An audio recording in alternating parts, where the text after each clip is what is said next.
বীর মুক্তিযোদ্ধা জননেতা সর্দার সাখাওয়াত হোসেন বকুল মহোদয়। বিসমিল্লাহির রহমানির রহিম।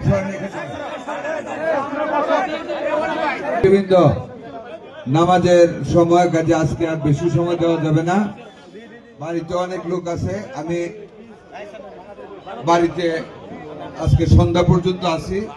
যদি কারো প্রয়োজন হয়, গল্প গুজব করতে হয়, হাসি ঠাট্টা করতে হয়, এসে করে অনেকক্ষণ থাকবো। আজকে আপনারা জানেন আমার প্রশাসনের সাথে আলাপ ছিল, বৈঠক করেছি।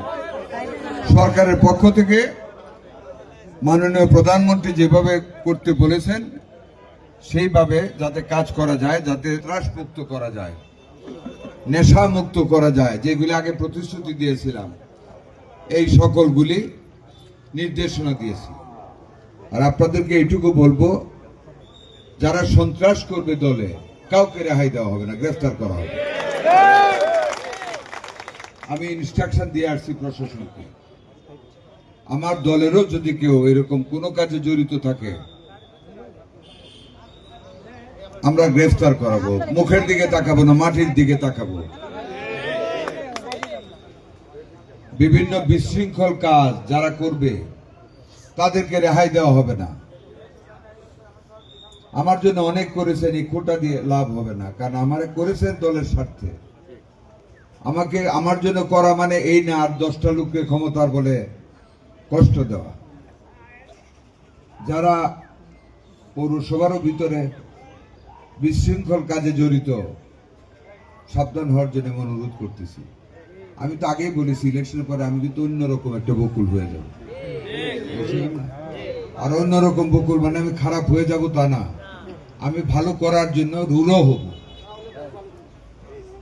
সেটা অনেকগুলি ঘটনা পৌরসভায় ঘটেছে, মানুষকে মারধর করা হয়েছে। আর যেন না ঘটে, আমি চোখের দিকে তাকাবো না, কি পথ তাকাবো না, কাজ সেরে ফেলবো। কাজ সেরে ফেলা মানে শক্ত হাতে দমন করে দেব। আমাদের মাননীয় প্রধানমন্ত্রী বলেছেন, যারা আমাকে ভোট দিয়েছে তাদের প্রতি আমাদের যতটুকু দায়, যারা দেন নাই তাদের প্রতি ঠিক ততটুকুনি দায় আমার, ওইভাবেই কাজ করতে হবে। বুঝাইতে পারছি? ওইভাবে করতে হবে। এটুকু আপনাদের কাছে মেসেজ। কার্ড টার্ড আসবে, রোজার আগে আমরা অনেক কার্ড দেব, বিনামূল্যে চাল দেব। কোন রকম দুর্নীতির আশ্রয় যেন আমাদের কোনো লোক না নেয়। আপনাদের মধ্যে অনেকে সামনে উপজেলা নির্বাচন আছে, মেয়র নির্বাচন হবে, পরিষদ নির্বাচন হবে, এইগুলির কারণে প্রশাসনকে গিয়ে দ্বিখণ্ডিত করার চেষ্টা করবেন না। আপনাদের ইলেকশন আপনারা করেন, প্রশাসন প্রশাসনের গতিতে চলবে। প্রশাসনকে কেউ ব্যবহার করতে চায় না, কোনো লাভ হবে না। আপনাদের দ্বন্দ্ব যেন কোনো ক্রমে আমার দলের উপরে না যায়। দলকে দলের ভাবে চলতে হবে। আপনারা সবাই মিলে দলে যাতে কোনো দুষ্কৃতকারী না ঢুকতে পারে, দলের ভাবমূর্তি যেন ক্ষতিগ্রস্ত না হয়, ওইদিকে আপনাদের দৃষ্টি রাখতে হবে।